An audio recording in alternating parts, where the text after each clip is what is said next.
Alright guys, hey guys, what is up? That's VGN 112 here, and welcome back to video game news. So that's right, this is for the week of 5/5/17, first week in May and the last week in April. So some big video game news has happened. Pretty much nothing that I know besides CoD. I mean, everywhere I've seen is been CoD, Call of Duty. So yeah, we're gonna jump into that. So first up, we have the Call of Duty World War II reveal trailer, which technically didn't come out this week. It came out last month, about last week. So yeah, but the new trailer, this is the most interesting part about it. So the trailer has no multiplayer, which we know that we never see multiplayer this early. And what else is surprising is the people who've been saying Activision listens to no one, Activision does whatever they want, Activision does not care. Well, guess what? Activision did listen. So yeah, where's that? Okay, there we go, so I can see it. Yeah. But yeah, so because people did say that Activision doesn't listen to the fans, yes they do. For about 2.5 years, almost 3 will be in November. Sledgehammer has been working on people who made Advanced Warfare. After Advanced Warfare came out and flopped, Sledgehammer decided. Activision told Sledgehammer, "Hey, look. You're the first game of the cycle, okay? You're the first game of the futuristic cycle. We're going to jump back to our roots. We're going to be doing this." So, for the past 2.5, almost 3 years, Sledgehammer has been working in secret to work on Call of Duty World War II. Sorry, Call of Duty World War II. They've been working on that for 2.5 years. So, because Activision's been keeping it under wraps. So, that's how well you know that they wanted to tell us, but like, hey, trust us, okay? We're making a new game, just trust us, alright? But anyway, so from the trailer, it's a story mode, it's just a story, it's like campaign. We never see multiplayer or the third mode right now, so we don't even know what the multiplayer is going to look like or the third mode. All we have for the third mode is zombies. It's taking us back to the original roots, back to Nazi zombies, stuff like that. And I'm just gonna get demonetized for saying Nazi. But anyway, so from the trailer, it shows your character's in a squadron called the Big Red One, aka the Bloody First. If you guys remember the original Call of Duty, one of the games was called Call of Duty the Big Red One. Alright. This map is Rupture that's playing. It is Rupture. That spot is actually a really good spot. I like to camp at. When I started camping at. This is the first game I played of this map. But yeah, so yeah, it's the Big Run one. So you take control of a character. The main character. Pretty much, Sledgehammer is all said. This game is mainly about brotherhood and working with your brothers. Pretty much Brotherhood and Brothers, pretty much, my friend, even anyone who's been in the military will tell you this. When you're in the military, the squadron you're part of is your brothers, alright? They're practically your brothers. You've trained with them, you've eaten with them, you've slept in the same bunk as them, you've slept next to them, you've done, like, a lot of stuff with them, to the point where they're practically your brothers. So, yeah, So yeah, and the third mode is called It's a Nazi zombies, so it's taking back to its root, Call of Duty back to its roots at like World at War, where it was called Nazi zombies, and yeah. Now next up we have an ingenious thing, and I will get back to that in a second. Alright guys, so next up we have an article from Polygon. This is a thing from Forbes. But yeah, well, the quotes are all from Forbes. It's only a short thing.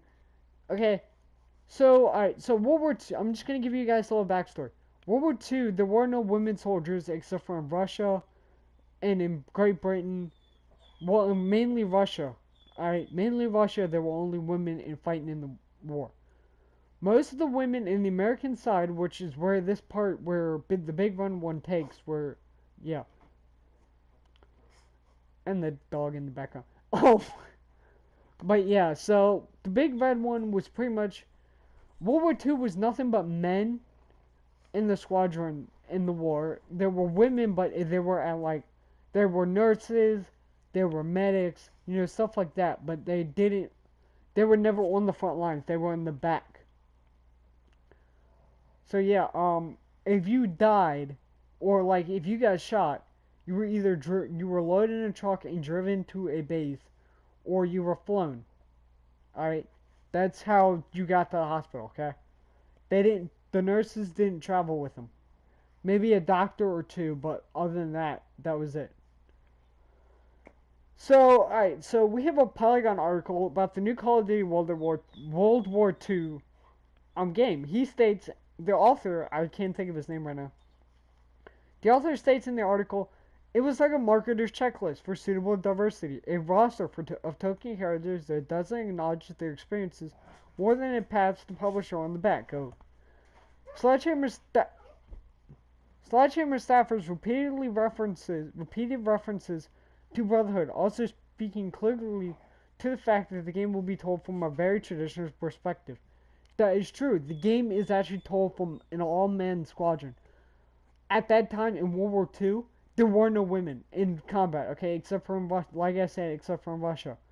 We're not following Russia. We're following the American side. We've always followed the American side in all the war, in any of the World War II games.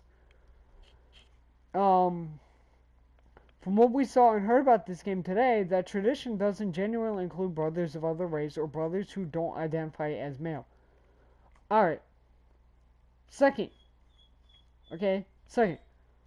In World War II, there was very little, there was maybe a couple of colored soldiers, okay? There were Jewish Americans. There were, and in World War II, there were Japanese soldiers, okay? But there weren't that many, okay?